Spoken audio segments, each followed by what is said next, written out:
Hello, in the last video I talked about how you can produce power on the bike, and that's cadence and force, and how you can manipulate those two for the desired results. So there are reasons why you might want to manipulate just your cadence or change your cadence versus your power. Of course, if you're tired and you can't push out more power but you need to go faster, maybe you can increase that cadence and that will help. Another thing is, in a longer event, if you are bogged down and your cadence is very slow the whole time, that means you're kind of relying more on your muscles.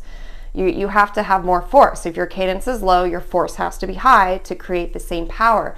And over a long event, 3, 4, 5 hours or more, if you're just taxing those muscles with force, those muscles could fatigue, and then by the end of the event, you're overly fatigued.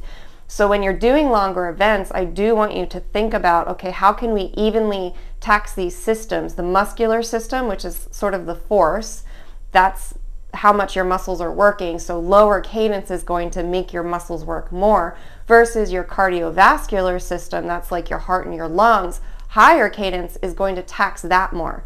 So if you do higher cadence, that takes the load off of the muscle, but you're probably going to feel your heart rate going up, your breathing going up. So you can actually choose in a race how you manipulate both of these things. And sometimes if I feel like my heart and lungs are going to explode, I'm at my max, my heart is pounding, I'll actually purposefully lower my cadence to put some of that load onto my muscles a bit more.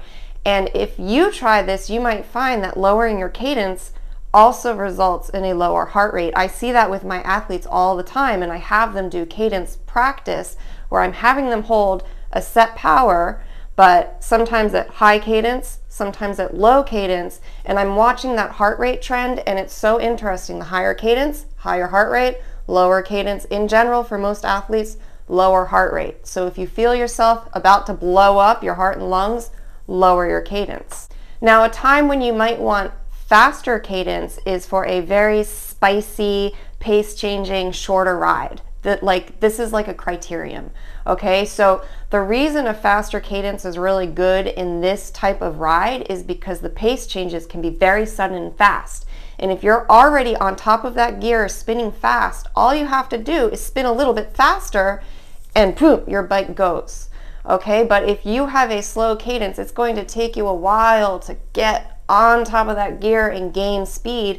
By the time you gain that speed, everyone else has left you. So if you are doing short, fast, intense group rides, then you probably want a cadence 90 or above. If you're focusing more on those longer grand fondos, then maybe your cadence is going to fall between 80 to 90, and that's going to save your cardiovascular system, it's going to save your muscles.